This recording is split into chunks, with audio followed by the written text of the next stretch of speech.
Hello, this is John Majori with Majori on Bowie, and this is the Majori on Bowie YouTube channel, where I have a new interview every single week that always has something to do with David Bowie.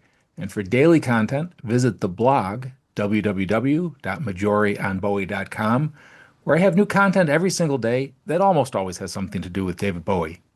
And while you're here, please hit like and subscribe so you'll always be reminded when there's a new interview that's posted.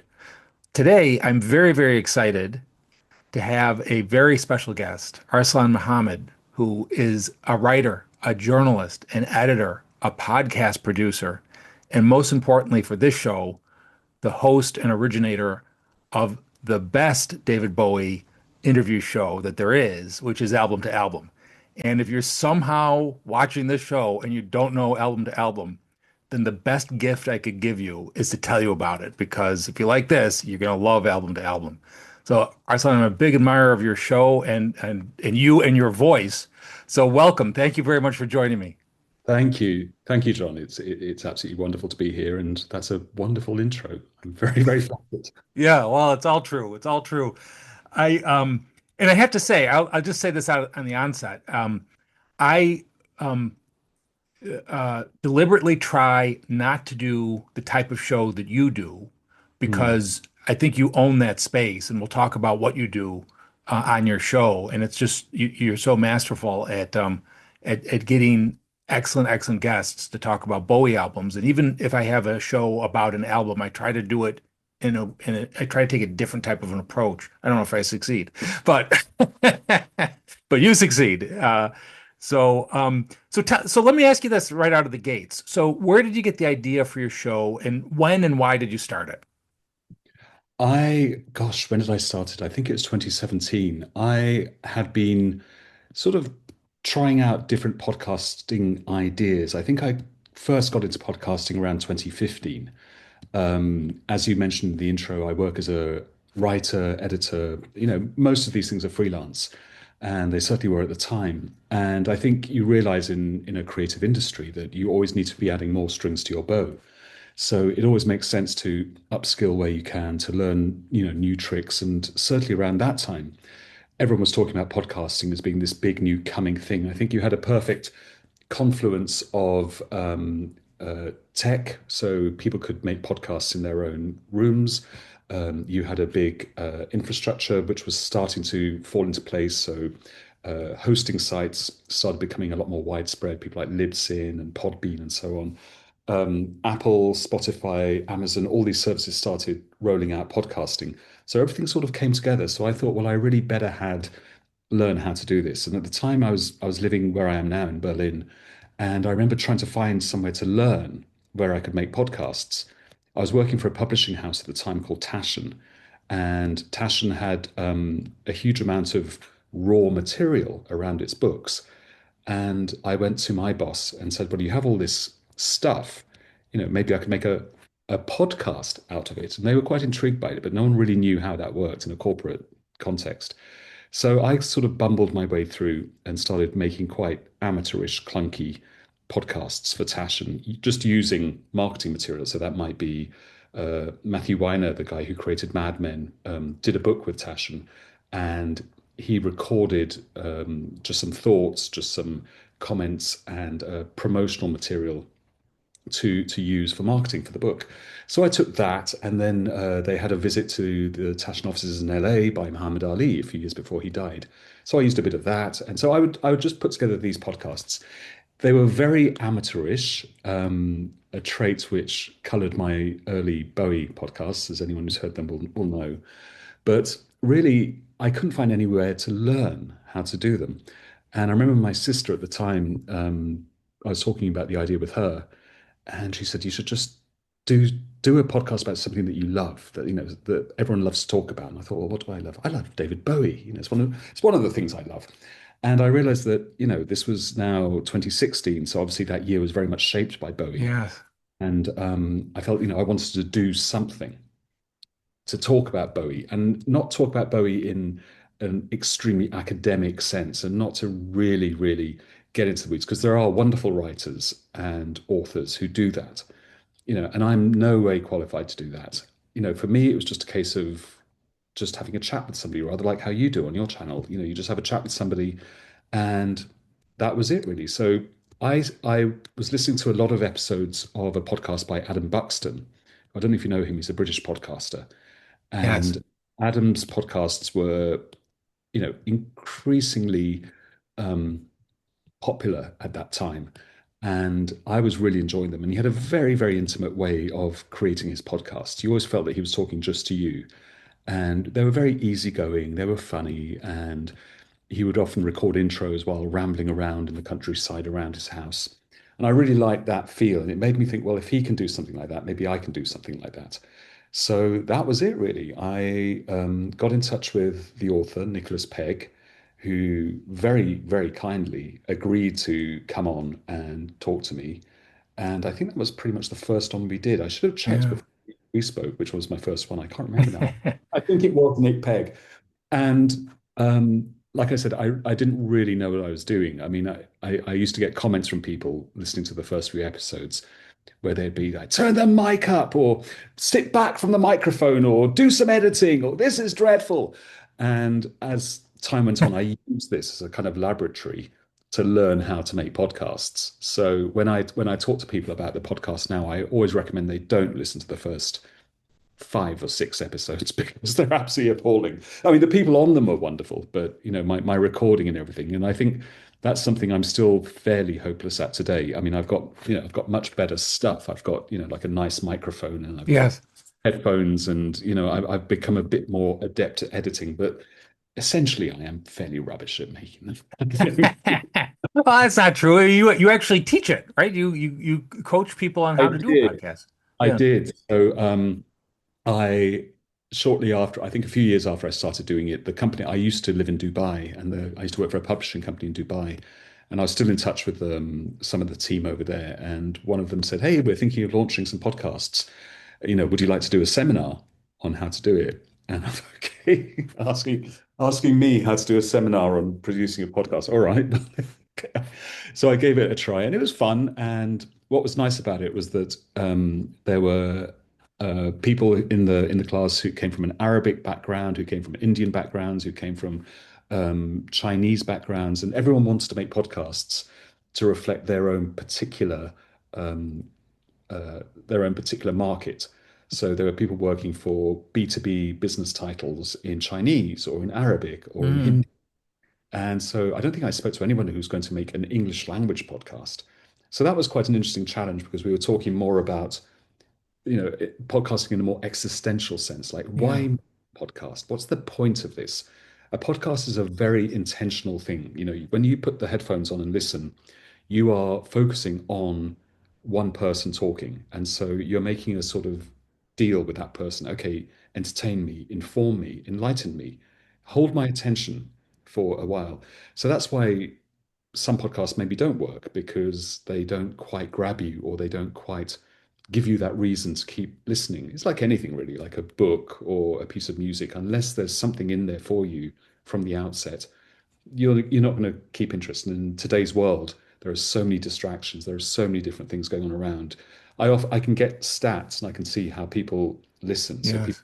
begin, and then I'm sure you get this with your Yeah. videos. You see when people drop out, and it is quite mortifying when you see people come in and then drop out after 20 seconds. And I think, but I've just spent 2 hours talking about heroes, so come on. Right. There's always the if a discussion goes particularly long, there's the temptation to break it up into multiple Yeah. episodes because no one's going to listen to a 2 hour episode, no matter how good it is. Well, maybe not I no know one. some people do. One of my favorite podcasts is a Beatles podcast, Nothing Is Real. And they stopped making it, I think, about 2 years ago. The guys who did it, they're in Belfast and Dublin, are really lovely guys. And they did a podcast which was absolutely terrific. And I think to your point about no one's going to listen to for about 2 hours, when you're a big Beatles head, you would quite happily listen for 2 hours to a conversation about Alan Klein, or about the Beatles at Shea Stadium, or about Brian Epstein. I mean, they do Yeah. they do break them up, but there's something really, really. wonderful about going deep into something super obscure. So, but I take your point. They're not for everyone. And I Yeah. do break my episodes. I've hit on a sweet spot of around, say, between 45 minutes and an hour, I think. Right. Yeah. So, you mentioned the Beatles, but your show, like this show, is about David Bowie, and I want to ask. I mean, you mentioned you just chose a topic that you really like. Why does Bowie work as a topic that you can work with over a period of years, and that, like you were just saying about Beatles fans, why does Bowie as a topic draw in listeners? Why do they want to hear people talk about David Bowie 10 years after he's passed away? Well, I think you would understand this. Any serious Bowie fan would understand this. Was that David Bowie was so many things, and his cultural life touched on so many things. He wasn't a one-dimensional singer or just a, run-of-the-mill rock star. For those of us who love his work and are fascinated by him, he was somebody who was constantly inquiring. He was constantly searching. He was constantly absorbing new things. I recorded a new episode this morning actually, and in that episode we are talking about outside, and we were just, even in the initial superficial conversation, talking about the concept of outside, we touched on so many different themes, so many different ideas, ranging from YBA artists like Damien Hirst and Sarah Lucas, through to Picasso's Minotaur, through to Brian Eno, through to classic science fiction, through to 19th century impressionist painting. That sort of sums up Bowie. You ask, why is Bowie such a Yeah. fertile source of conversation, of ideas, of speculation? That's it. I think the man himself, he was so interested in so many things. To me, he seemed like he didn't really have a filter. Some of us might think, well, this is what I'm interested in, and that's it. I function within these parameters and I focus. And what I like about my understanding of Bowie, well, what I should say is that what I like about the Bowie that I understand is that he was a man devoid of those filters. If he liked, Balinese crock pots, he might write an epic song about them. If he liked, the work of a 17th century Italian monk, he might the next day write a poem Yeah. about that monk. Yeah. So for him, he was. There's a word for this which I can't remember right now. Is it universe? No, universal. I was thinking polyamorous, but that's definitely not the word. Well, he was that too. That too, exactly. Poly something, but Yeah. that was. I think anyone who's listening to this conversation, John, anyone who follows your channel, will have that understanding and appreciation of Bowie, and will understand that there's just so much. I mean, we're talking now on YouTube, and I'm looking at your backdrop of, from the bottom left, you've got David Bowie's 1967 album, you've got Ziggy, you've got Diamond Dogs, you've got Hunky Dory, you've got Pinups, Low, Heroes, Young Americans. Just think of what universes are contained within Right. each of those albums in terms of references, cultural touch points, musical forms, ideas, literary ideas, dramatic, theatrical. In each one of those albums is a universe. And I think for me, the podcast works because I've been incredibly lucky with the people I've had come on who have something to say about that. Yeah. You've had excellent guests, and it seems like, well, let's back up for a moment. The premise of your show is to discuss Bowie's albums, album to album, right? It's the topic is in the title. And you really sort of unpack each album. Um, and as you were just saying, when you do that, you're uncovering mysteries, you're uncovering references that Bowie himself doesn't hit you over the head with. But Yeah. then I'm saying you in the second person. I don't mean necessarily you. Um, but you could do something with that. Diamond Dogs, right? You could listen to Diamond Dogs and then read 1984 or William S. Burroughs. Um, it's like I say this, he gives us something to do. David Bowie gives us something to do. It It's gives not you. just a passive exercise. Yeah. Yeah. So, but you have different types of guests. So you'll have some musicians, and then you'll have some, like you mentioned, Nicholas Pegg, who, you know, Bowie fans, if they don't recognize the name, he's the author of the great Rosetta Stone of David Bowie. The Complete David Bowie, which is a reference book. I actually own two editions of that, and I use it all Really? the time. Yeah, because I owned the earlier edition, and then he Yes. revised it, and I Yeah. got that. So I actually use both. I've noticed changes that he made in different entries. I use it that often. He's, he's incredibly exacting. He is. I just bow down to his knowledge and his insights. And the reason why Nick keeps coming back to the podcast is that he's just such a lovely person as well. You know, he could be somebody who has this supernatural amount of knowledge and data at his mental fingertips, and he could be, you know, a bore, or he could be just supercilious and dull. But the trouble is, Nick is so engaging that when we talk, as you can hear, you know, we talk for hours and Yes. hours and Yeah. hours. And yeah, so I think I mentioned earlier he was, if not the first guest, definitely one of the very first guests. And I think, to be honest with you, without him, it wouldn't have gone anywhere. It was Yeah. the what he brought to it, and he was very generous in allowing me to try out this very basic concept, which, like you say, is to bring people in. They bring in, you know, they metaphorically come along with their Bowie album, and then I just sit back and let them talk. And with Nick, we quickly established a way of working, which was I would invite him on and say, Nick, you know, what would you like to talk about? You know, what's really kind of tickling your neurons at the moment? And Nick will typically go for maybe something lesser known or appreciated because he has very little patience with kind of received wisdom where people say, "Oh my God, Tin Machine, that was bollocks," or "Oh my God, the 1980s waste of time," or "Oh my God, Never Let Me Down, what was he thinking?" You know, Nick has no time for that, and I really like that because I think it's very easy, and you know, you know what it's like. You know, if you're a David Bowie fan and people come up to you go, huh, "Laughing gnome, eh? Huh, laughing gnome." You know, Nick can easily be like, well, actually, The Laughing Gnome was a wonderful satire on British music hall tradition, and in doing it, David Bowie was not only being incredibly courageous and bold when he wanted, above all, a successful pop career, he was actually referencing a long tradition of music that's gone back centuries. So he can, you know, I just actually that just came to me. Oh, Laughing Gnome. So for Nick, he was this wonderful fountain of knowledge who wore it very lightly and was incredibly entertaining to listen to. And he brings one type of guest. You know, there are the guests who come Yeah. along with that degree of insight, with that degree of knowledge. Chris O'Leary, who the wonderful Yes. Chris, Yes.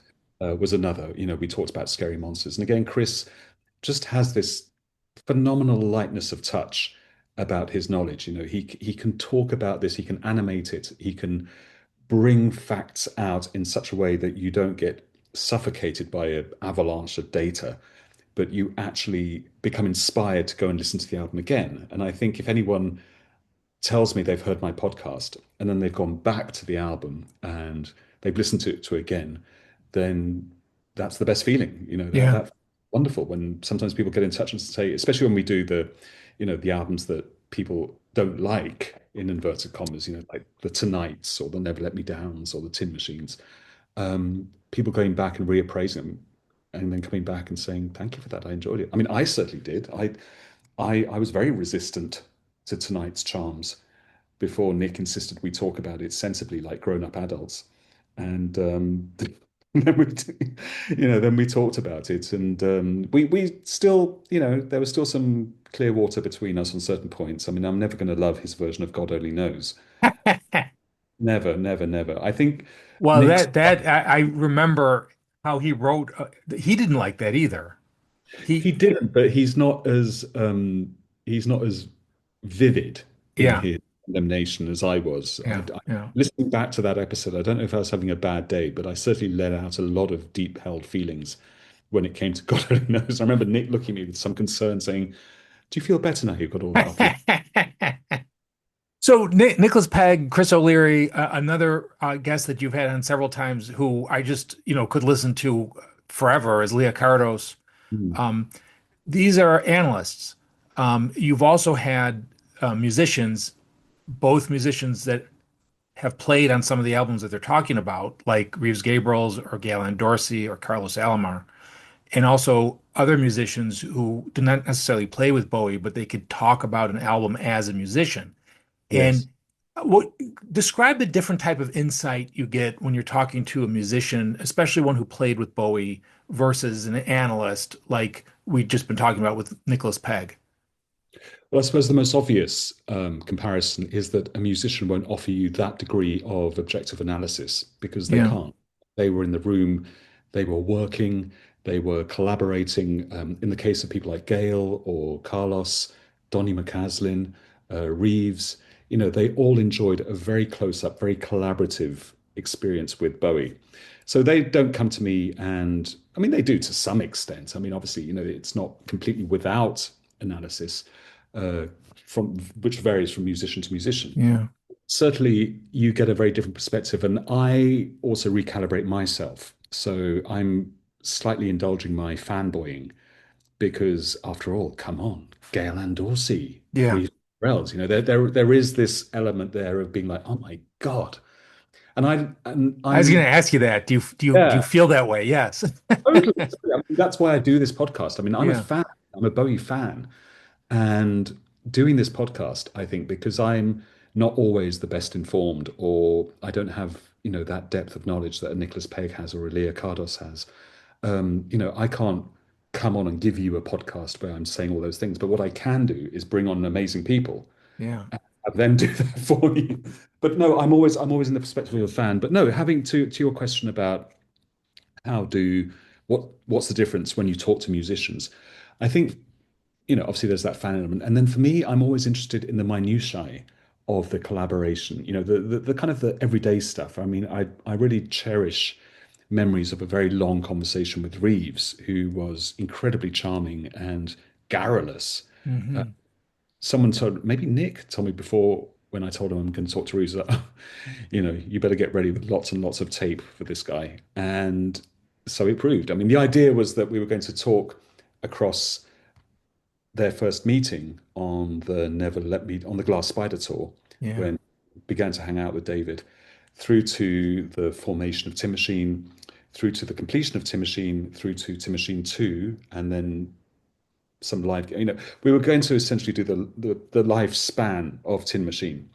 And I think we spoke for, it felt like 400 hours. And then we literally got to the end of side one of Tin Machine 1.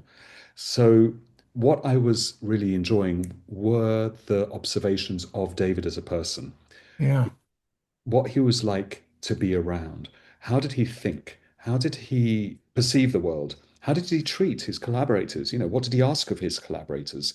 And every one of the collaborators obviously has their own story, but they also share quite a few common perspectives on Bowie, in the sense that he was incredibly generous.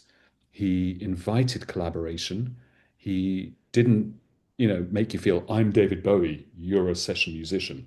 The pitch was always a level playing field. He always wanted to collaborate with people. He encouraged people to give themselves. Talking to Carlos was a joy, because Carlos has obviously been with him through numerous Right. completely different lineups and environments. I mean, you go from Philadelphia in 75 through to Berlin in 77, and then, on to New York in 1980. Carlos has always been there in these very different Davids, but all throughout, their relationship was something that clearly Bowie cherished and Carlos cherished. So I think, in answer to your question, when I'm lucky enough to have these guests, I really want to find out about that, about the relationship, about how the creative process Yeah. works.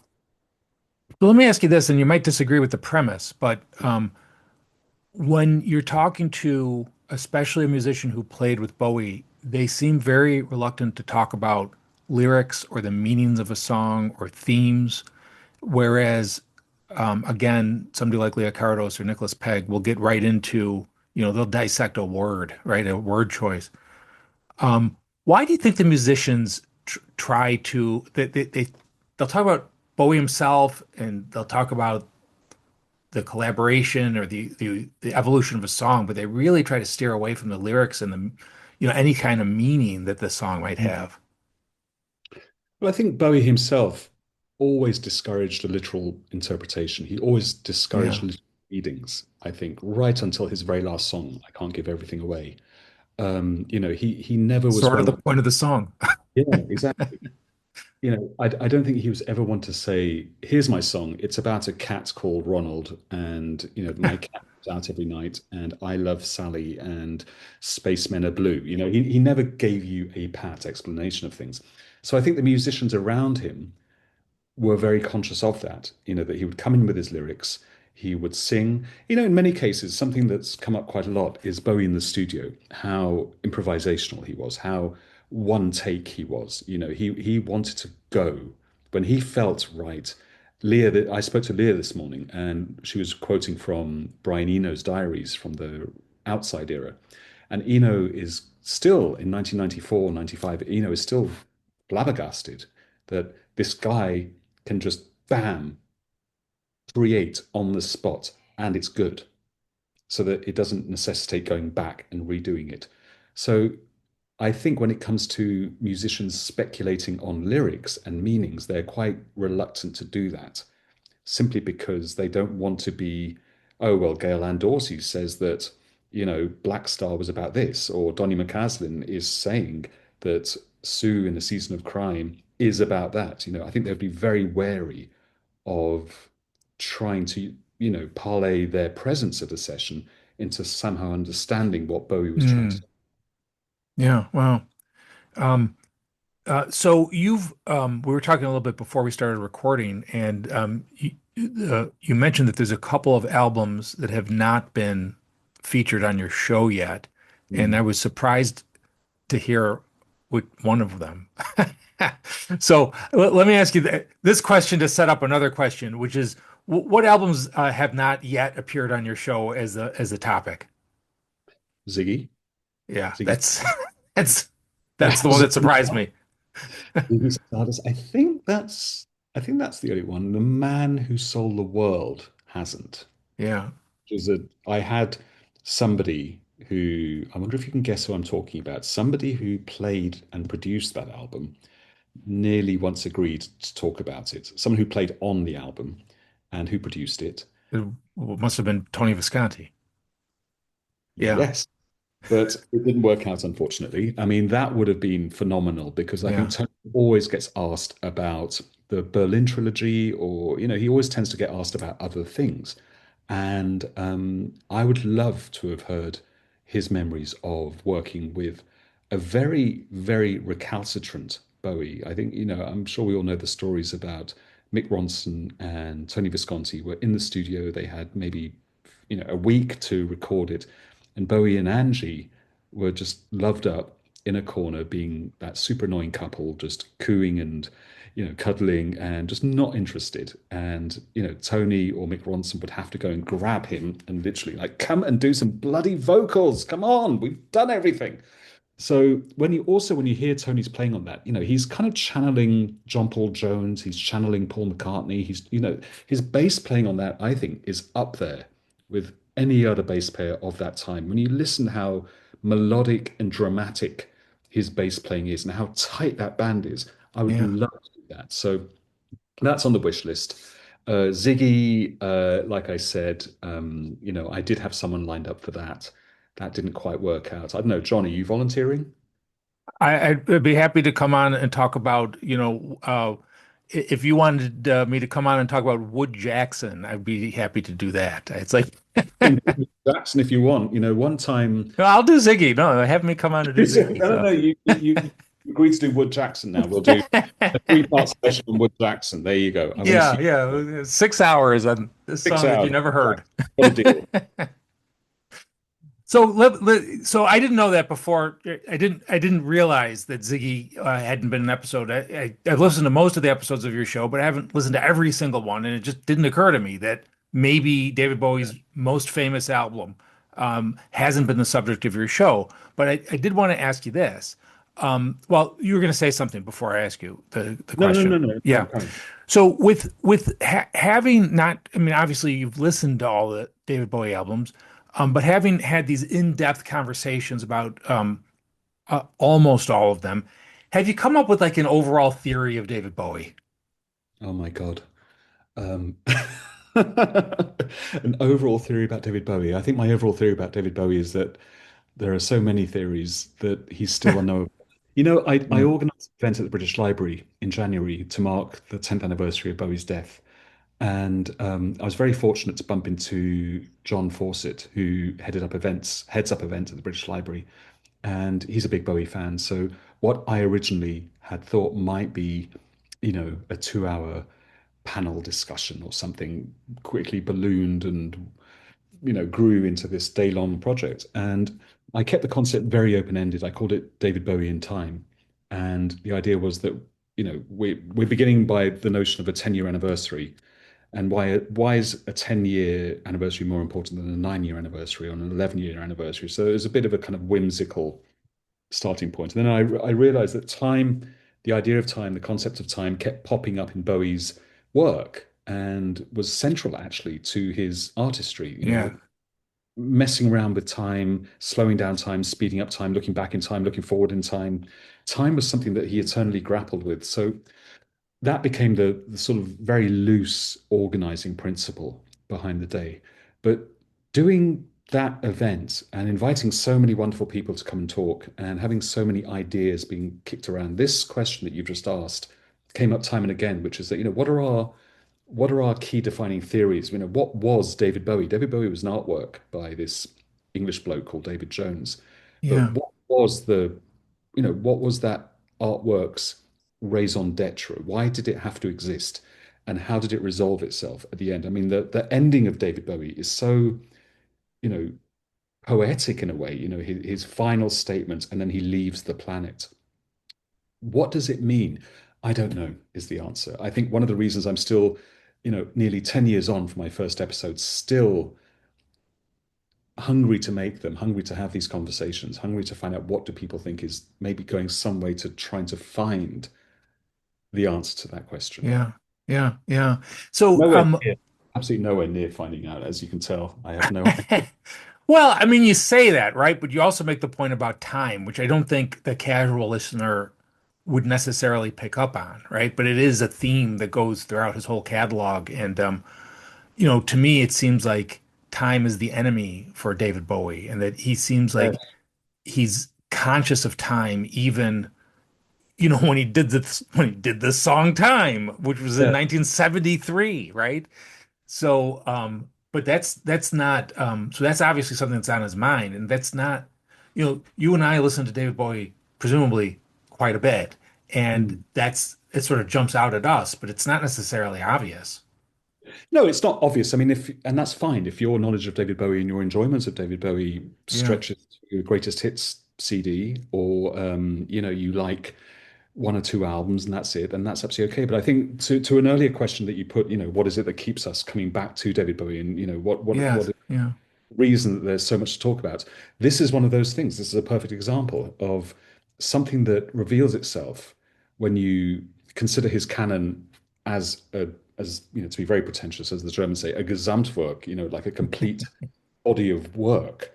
And you start to pick apart unifying themes, recurring ideas, resolved questions, maybe unresolved questions. And yes, time is one that keeps coming up. I mean, he was scared of time in some ways. I think you put it very well. He was scared of time.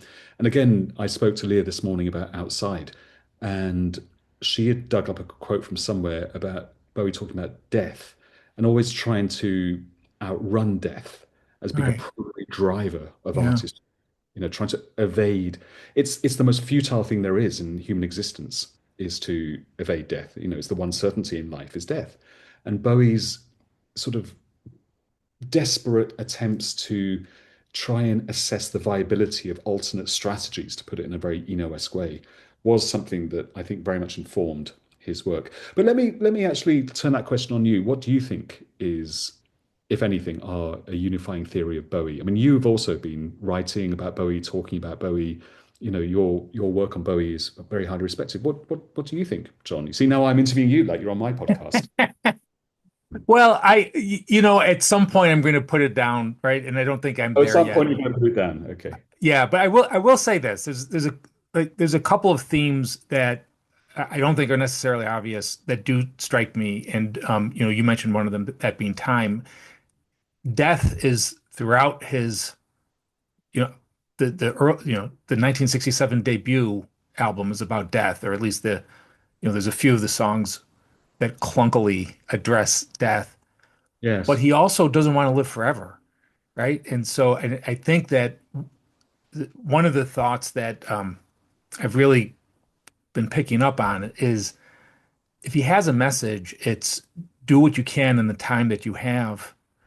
And the idea of immortality is worse than the idea of death, endless tragic lives, or the role that he played in The Hunger, the idea of living forever, but in a stasis. And I think sometimes space is a metaphor for stasis, the end Ah, of, yeah. yes, yes. I hadn't thought, I So, hadn't, that's a really interesting idea because space is so prevalent in his work. The notion of space, yeah, reference space, come time and again. And I've always thought there must be, I've always wanted to unpack that, the metaphor of space.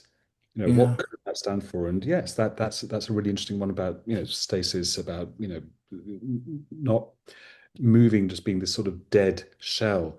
Something else that occurred to me just while you were saying that was, the line, knowledge comes with death's release. yes, yes, From yes, the yeah, depths of his Buddhist period when he was absolutely immersed in Buddhist thought and philosophy, that song, Quicksand, is so full of these musings and of these, conjectures. I mean, he was ridiculously young when he wrote that, wasn't he? I mean, it was right, just absurd, and 24, 25 when he wrote that. But knowledge comes with death's release, that I think is one of the most profound lines yeah. in his canon. I recently was listening to Black Tie White Noise, which is Mm. it's actually not one of my favorite David Bowie albums, but I was listening to it and I was That's not what reminded, no one's done, by the way. you haven't Sorry. done that one? Yeah. No one- yeah. So there's the wedding song, the version of the song with the lyrics.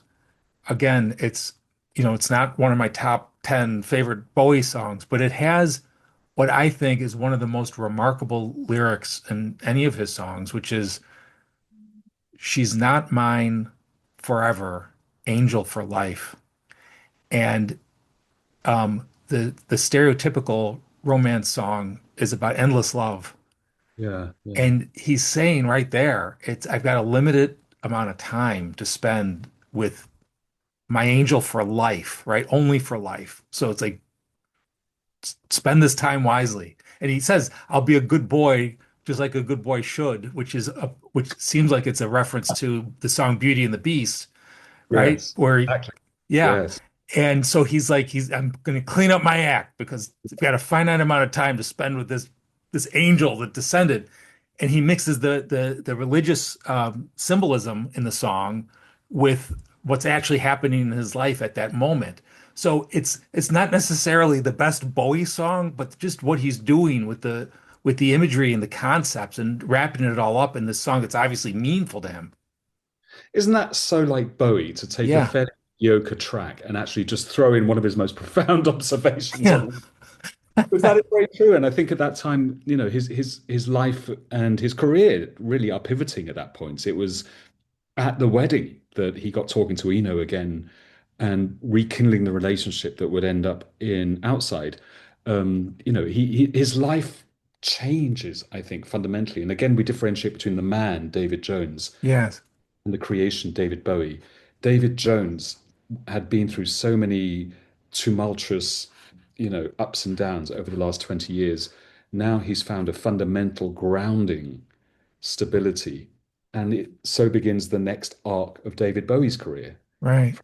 So that's a reason I really want to talk about Black Tie White Noise with somebody, is not about the slightly clunky production and the somewhat strange sound effects. And yeah, I'll tell you what, that album was the album that was my first Bowie album as such. Really? Wow. Yeah, in the sense that I'd got some, you know, I think I bought some secondhand albums. I got Low and Pinups. God, what an entrance! Low and Pinups. I think my first, as a kid, I bought them. We had a lending library. I grew up in a small town in England, and we had a lending library. And one time they had a clear out just of books and records. And I remember they were selling so many records there for 50 pence each, nothing. And I got Low and Pinups. And I came back and I was just listening to Low and Pinups and just thinking, this the same guy? This is very, very weird. But I got a little bit older, and Black Tie, I think, was the first album that came out when I was, kind of like buying music magazines and conscious of what was going on in the charts and what was happening, and Yeah. a huge amount of hype. It was all, you know, poor Bowie was always cursed with this is his best one since Scary Scary Monsters. monsters. And Yeah. there was a lot of that at that time, but it was a bit of a letdown, wasn't it? It wasn't it didn't quite gel for me. And then, of course, he went off slightly, I think, dispirited by that whole process and did one of his best albums, But of Suburbia, which Yeah. again, no one's done. Actually, someone has. I tell a lie. Someone has done it. I just haven't released it yet. Okay. Well, I Yeah, look forward to that episode. me Yeah. too. It takes forever to record these things. And you're doing outside and this is again, this is not a planned question, but are you of the camp that Outside is actually a great album? I am. I don't know about great. Yeah. I'll tell you what, it came out when I wasn't really that into Bowie when it came out. I mean, Yeah. it was 95. I was in a very different space and I didn't connect with it at all when it came out because he came from a very different background. He came from a much more, to my ears, a much more US centric, sort of harder edged industrial techno sort of vibe on that record. And I found the kind of the little spoken interludes and the sort of the narrative conceit of the whole record. I didn't click with it. I've never Yeah. quite gotten into that. Now, of course, the reason I was talking about Outside with Leah this morning, and we were talking about it because they are reissuing it for Record Store Day this year. So they're doing a kind of cut down edit onto vinyl. And I think it takes out about 20 minutes of the full length 75-minute Hmm. album, and you lose all the little interstitial pieces. And we were having this interesting conversation about it because when you strip out all that material, the voices, the little linking Yeah. bits, and edit down the tracks, it becomes a slightly different album. And I got a advanced stream to listen to, so I was listening to that the last few days, and I really like it now. I really do like it. I mean, I find the sound, maybe it's because of how it's being remastered or something like that, but the sound seems to be a lot bigger. There seems to be a lot more space in the sound, whereas before it always sounded very sort of compressed and muddy to my ears. I don't know. I just listened to it again, maybe with new ears. And of course, you place that album within the context of what came before and what came next. And I think it's a profoundly important work. And if only he'd managed to sustain his interest and do part two, part three, part four, that would have been amazing. Of course, we know what Bowie was like. He would have done that because he just immediately goes on to the next thing. He went Right. off for the album, and then he discovered drum and bass, and then we had Earthling. But I know I appreciate it a lot more now. I mean, there are some tracks I think are just absolutely fantastic. I mean, Hello Spaceboy. I was listening to the new mixes of that last night, and there's some great mixes by Dave Ball. The late Dave Ball from Uh-huh. Cell. There's some great Pet Shop Boys mixes, and they really bring out something in that track which is just brilliant, brilliant Bowie. I can't remember who it was, maybe Chris O'Leary or someone said, but this was definitely his greatest since Scary Monsters. But I think it's an underrated album. I think like Buddha of Suburbia, it's an underrated album, and be interesting to see if it gets a bit more of a hearing in years to come. I think it will. Yeah. Over time, it's like with the Beatles. People for many years said, "Oh, Sergeant Pepper's the greatest Beatles album," and now you get people saying, "Well, actually, Revolver was the absolute apex, the pinnacle of their creativity, and Sergeant Pepper was a bit of an overcooked, you know, over-egged pudding." So Yeah. yeah, I think it's people's tastes change. I think over time, Outside might get its fair shake. So speaking of people's tastes changing, again, you could disagree with the premise of this, but I think his whole catalog has been reevaluated in the years since he died. And you're in Germany, which is a country, in Berlin, which is a city that's very associated with Bowie. I live north of New York City, which, we claim him for our own. Oh, And, everyone and has their Bowie. yeah, but I, don't- what I read about it, what's happening in England is he's being elevated to the status of Shakespeare. Um, the V&A Museum, I read about this concert that's sent the BBC is organizing this year Yes, for, yes. as a substitute for Glastonbury. His house has become a national landmark. It's he's being treated in a way since he died that's very, very different than he was being treated when you bought Black Tie White Noise, right? Yes. Well, we in Britain we certainly have a tradition of, idolizing our dead heroes.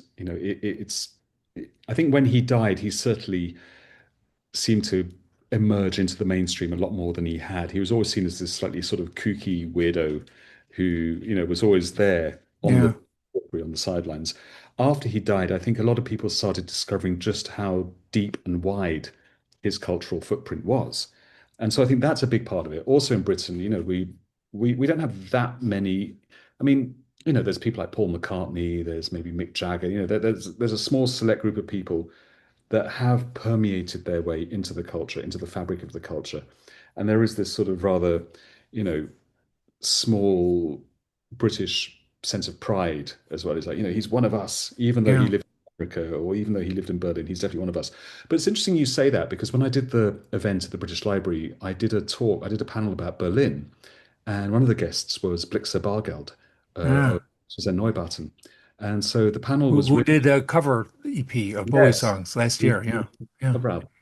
And so I was asking, what was Berlin like when Bowie was living here? Because Blixer was living in a squat around the corner from where Bowie lived in West Berlin. And Blixer said, when David Bowie lived here, he was like a god. He was a god to us. And so there you are. Even in Germany when he died, the government was tweeting not congratulations, condolences. yes, yeah, He's venerated here, absolutely yeah, venerated here. So in Britain, in Germany, yes, he is seen as this.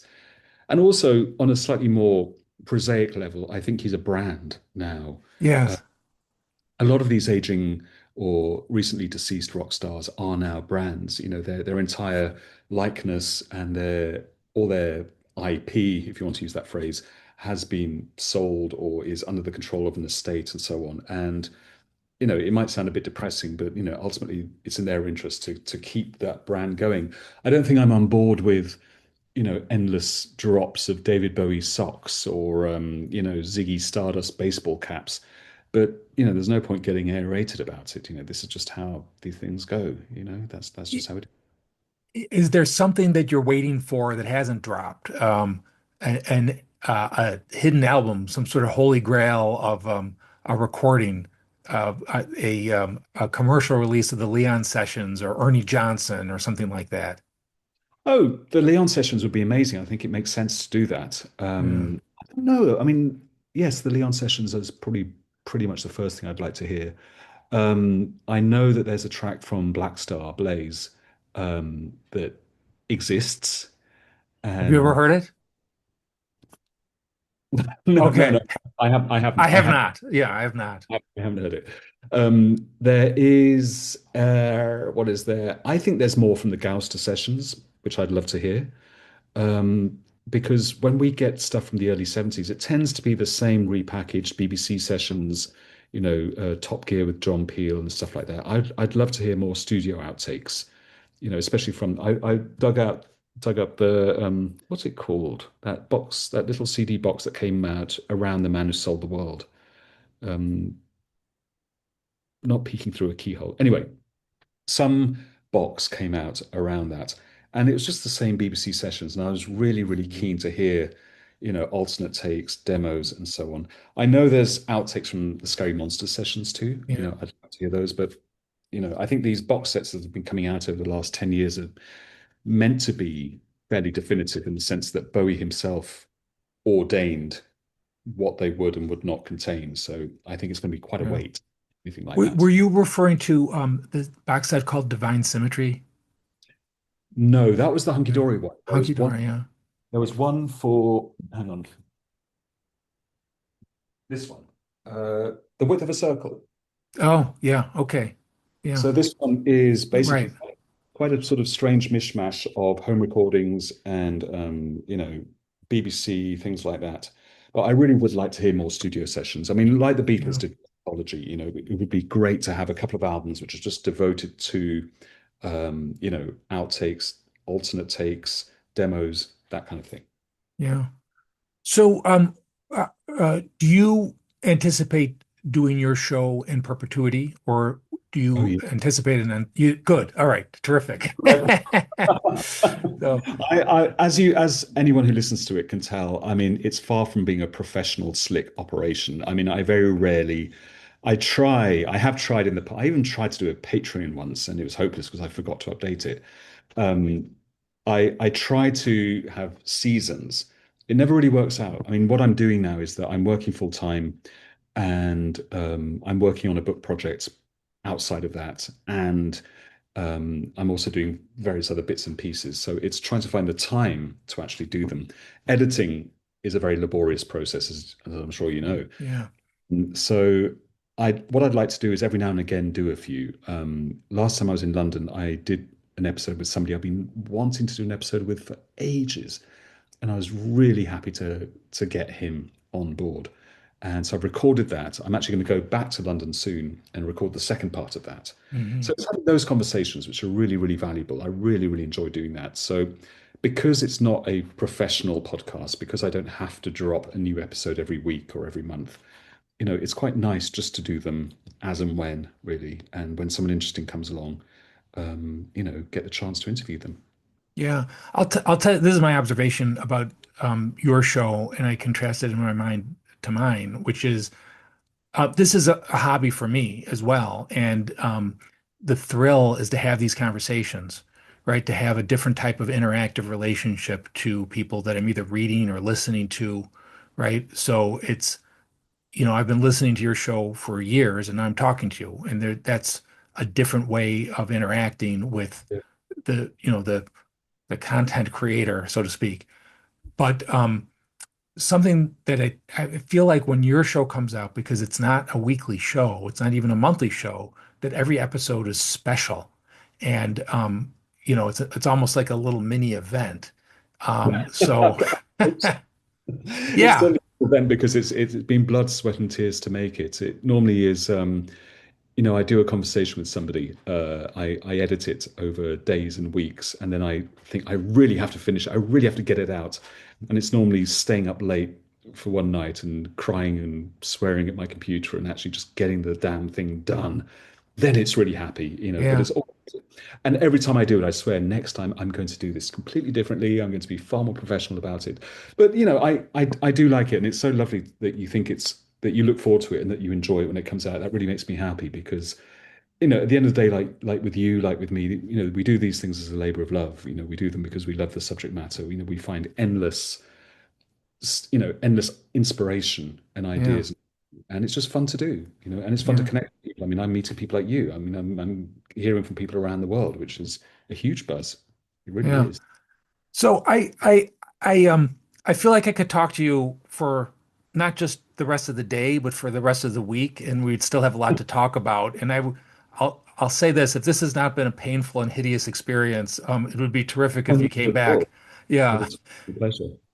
But I want to wrap up this interview with two questions. One is actually serious, and then one is what I ask everybody at the end of my show.